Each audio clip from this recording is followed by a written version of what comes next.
In dealing with debt today, we are always interested in helping Americans with their money. So let's get back to some basics now. Matt Schulz, a chief industry analyst at LendingTree, joins us now. And Matt, a question many people may wonder about: when is it the right time to get a credit card? There's really no one-size-fits-all answer for when is the right time to get yourself a credit card. Ultimately, it comes down to when will a card help you in your current financial situation.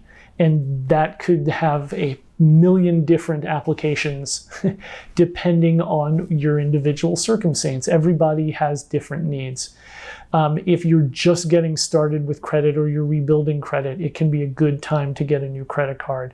If you've got high balances and high APRs on other cards that you have and you want to save yourself some interest and some payoff time in the future, it can make sense to get a balance transfer card.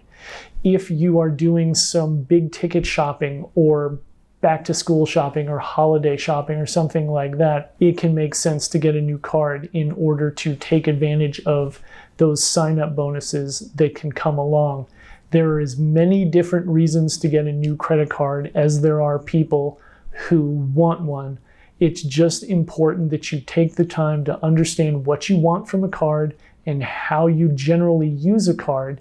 And if you do that, you'll generally make the right decision. What is your advice on handling credit cards? Well, job number one for anyone with a credit card is to pay that balance off as soon as you possibly can. Ideally, you'd pay it in full every month, but we know that that's not the reality for a lot of people, especially in today's crazy economic environment with the pandemic. But that should always be your goal.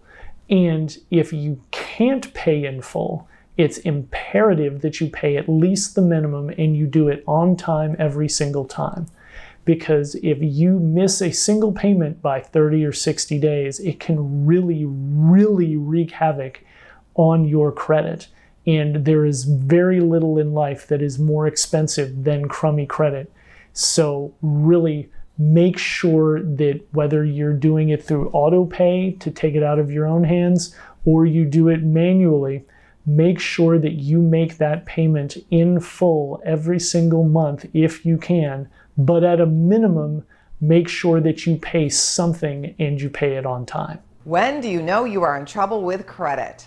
But there are a lot of ways to get in trouble with a credit card.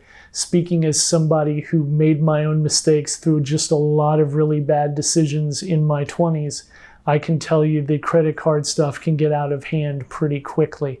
But one of the best signs that you might be in trouble with that credit card is that you are having trouble making a minimum payment on it.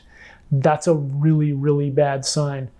Also, if you are maxing out your credit card or you're close to maxing it out, or even if you have multiple credit cards that you might be maxing out, that's another sign that you're in really big trouble.